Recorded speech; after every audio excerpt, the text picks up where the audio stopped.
Eto Ambaranjana no misy ny Fab Lab solidaire mamiratra tantanan'ny fikambanana SOS Village d'Enfants.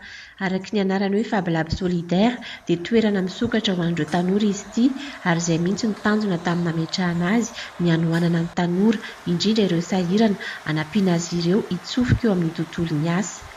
Rafitina ny atao hoe Fab Lab solidaire dia toerana ifampizaharana fahaizana malalaka, toerana ahafahana mamorona sy mianatra amin'ny fomba vaovao amin'ny alalan'ny fitaovana numerika sy avolenta. Maharitra 3 volana ny fiofanana rehetra atao eto, ianarana eto ny informatika sy bureautika mba ahafahan'ireo tanora mampiasa tsara sy mifehy ny fitaovana numerika. Voalohany alongany ny Fab Lab solidaire mamiratra dia azo atao hoe karazana institution anankiray izarana fahaizana zany tena atao hoe izarana fahaizana sy ianarana zavatra vaovao. Dia tena atao zany dia afaka tonga ny olona rehetrarehetra dia mianatra. Misy machine be dia be ao ny imprimante 3D, ny découpe laser sy ny sisa, dia ianarana daholo hoe ahoana ny fampiasa azy.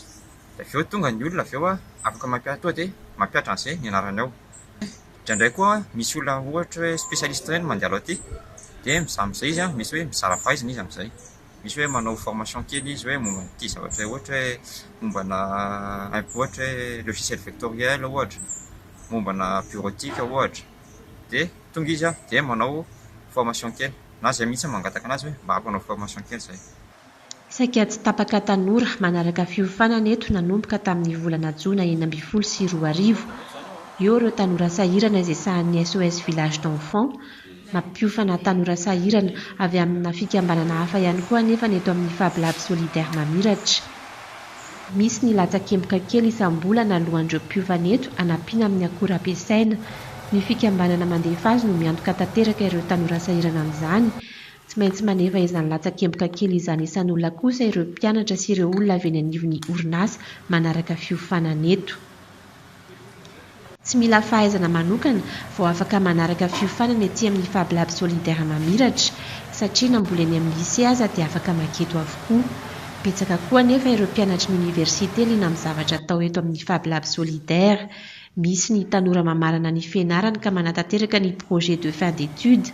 Misy koa ny manaraka ny fiofanana hanomana ny sahady ny tetikasany sy ny asa tiany rehefa vita ny fianarany.